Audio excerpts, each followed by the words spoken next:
buenas, soy yo, el profesor con Professor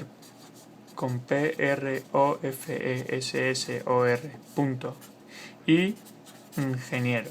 Me he cansado de deletrear. Me suele pasar siempre que deletreo, me canso. Es un coñazo deletrear. Bueno, voy a hacer este ejercicio a petición de electrotecnia, de fuentes ideales. Nada, es un ejercicio, la verdad, que es bastante sencillo.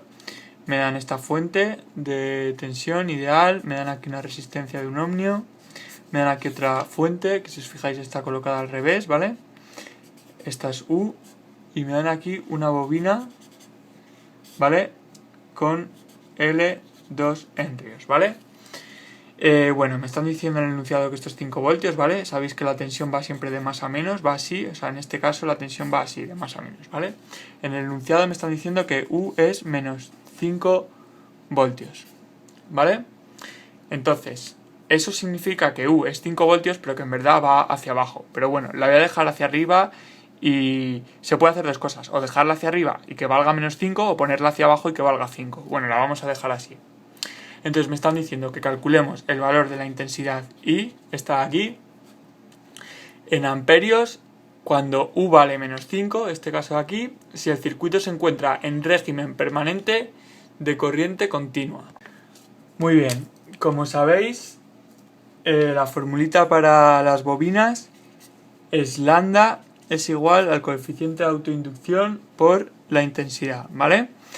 Y la tensión en una bobina, la tensión que pasa a través de una bobina es la derivada de lambda con respecto al tiempo. Por tanto, es la derivada de L por I con respecto al tiempo.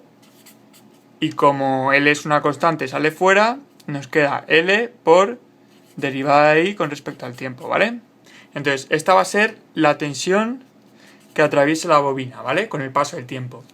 ¿Qué pasa? Que en el enunciado nos están diciendo que es en régimen permanente de corriente continua. ¿Qué quiere decir eso? Esto de aquí, régimen permanente de corriente continua.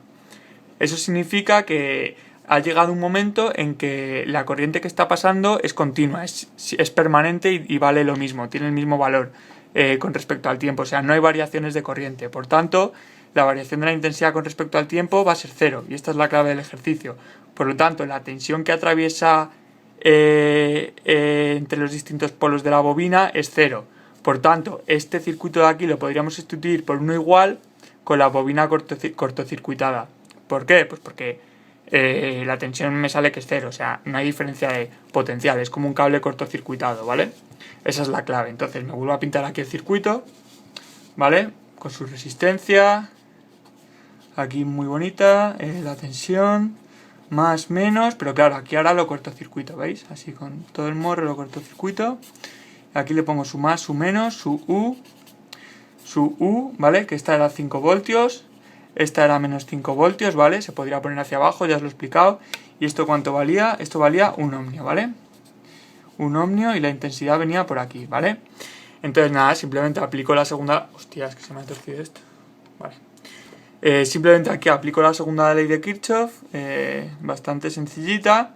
Pues me va a quedar, bueno, esta tensión, sabéis que en los elementos pasivos, como las resistencias, la tensión tiene la misma dirección que la intensidad. Aplico ley de Kirchhoff, pues me queda que 5 voltios más U, ¿veis? Voy en este camino, menos RI le voy a llamar, por ejemplo, más U menos RI, me tiene que quedar 0. Lo que pasa es que como U es menos 5, me queda que 5 menos RI es igual a 0. 5 se me da con menos 5, entonces me queda que RI es igual a 0. ¿Qué ocurre?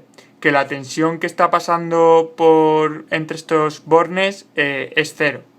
Entonces, como U es igual a R por I, ley de Ohm, pues no me queda otra cosa que deducir que la intensidad que circula por este circuito es 0. ¿Y a qué se debe esto? Esto se debe a que se han colocado dos fuentes de tensión ideales de forma opuesta, se han colocado al revés una de la otra. Entonces la tensión que hace una se anula con la que hace la otra. Entonces la intensidad que haría una se anula con la que hace la otra y por eso al final nos queda una intensidad resultante 0. Por este circuito no va a circular nada, ¿vale? ¿Qué habría que haber hecho para que circulase algo de intensidad? Pues nada, si en vez de colocar la tensión está U menos 5 hubiese sido más 5, o sea, sí que hubiese ido en este sentido verdaderamente. Al hacer la segunda ley de Kirchhoff me quedaría 5 más 5, 5 más 5, ¿vale?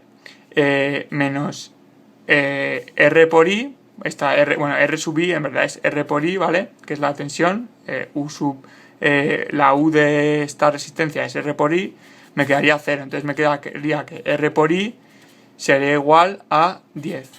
Entonces de aquí podría sacar que la intensidad sería 10 entre la resistencia, entre 1, entonces me quedaría que la intensidad sería 10 amperios, ¿vale? Y esta sería la solución en el segundo caso que os he dicho.